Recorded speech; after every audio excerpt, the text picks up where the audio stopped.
എല്ലാ ദിവസവും രാവിലെ സങ്കീർത്തനങ്ങൾ കേൾക്കുന്നതിനായും മറ്റുള്ളവരിലേക്ക് എത്തിക്കുന്നതിനായും ഈ ചാനൽ സബ്സ്ക്രൈബ് ചെയ്യുക. സങ്കീർത്തനങ്ങൾ അദ്ധ്യായം 19. ആകാശം ദൈവത്തിൻ്റെ മഹത്വത്തെ വർണ്ണിക്കുന്നു. ആകാശവിതാനം അവൻ്റെ കൈവേലയെ പ്രസിദ്ധമാക്കുന്നു. പകൽ പകലിന് വാക്കു പൊഴിക്കുന്നു, രാത്രി രാത്രിക്ക് അറിവ് കൊടുക്കുന്നു. ഭാഷണമില്ല, വാക്കുകളില്ല, ശബ്ദം കേൾപ്പാനുമില്ല. ഭൂമിയിലെല്ലായിടവും അതിൻ്റെ അളവുനൂലും ഭൂതലത്തിൻ്റെ അറ്റത്തോളം അതിൻ്റെ വചനങ്ങളും ചെല്ലുന്നു. അവിടെ അവൻ സൂര്യന് ഒരു കൂടാരം അടിച്ചിരിക്കുന്നു.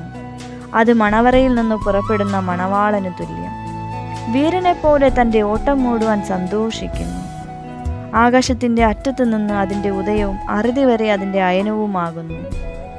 അതിൻ്റെ ഉഷ്ണമേൽക്കാതെ മറഞ്ഞിരിക്കുന്നതൊന്നുമില്ല. യഹോവയുടെ ന്യായപ്രമാണം തികവുള്ളത്, അത് പ്രാണനെ തണുപ്പിക്കുന്നു. യഹോവയുടെ സാക്ഷ്യം വിശ്വാസ്യമാകുന്നു, അത് അല്പബുദ്ധിയെ ജ്ഞാനിയാക്കുന്നു. യഹോവയുടെ ആജ്ഞകൾ നേരുള്ളവ, അവ ഹൃദയത്തെ സന്തോഷിപ്പിക്കുന്നു. യഹോവയുടെ കൽപ്പന നിർമ്മലമായത്, അത് കണ്ണുകളെ പ്രകാശിപ്പിക്കുന്നു. യഹോവ ഭക്തി നിർമ്മലമായത്, അത് എന്നേക്കും നിലനിൽക്കുന്നു. യഹോവയുടെ വിധികൾ സത്യമായവ, അവ ഒട്ടൊഴിയാതെ നീതിയുള്ളവയാകുന്നു. അവ പൊന്നിലും വളരെ തങ്കത്തിലും ആഗ്രഹിക്കത്തക്കവ, തേനിലും തേങ്കട്ടയിലും മധുരമുള്ളവ. അടിയനും അവയാൽ പ്രബോധനം ലഭിക്കുന്നു. അവയെ പ്രമാണിക്കുന്നതിനാൽ വളരെ പ്രതിഫലമുണ്ട്. തൻ്റെ തെറ്റുകളെ ഗ്രഹിക്കുന്നവൻ ആർ? മറഞ്ഞിരിക്കുന്ന തെറ്റുകളെ പോക്കി എന്നെ മോചിക്കണമേ. സ്വമേധാ പാപങ്ങളെ അകറ്റി അടിയനെ കാക്കണമേ.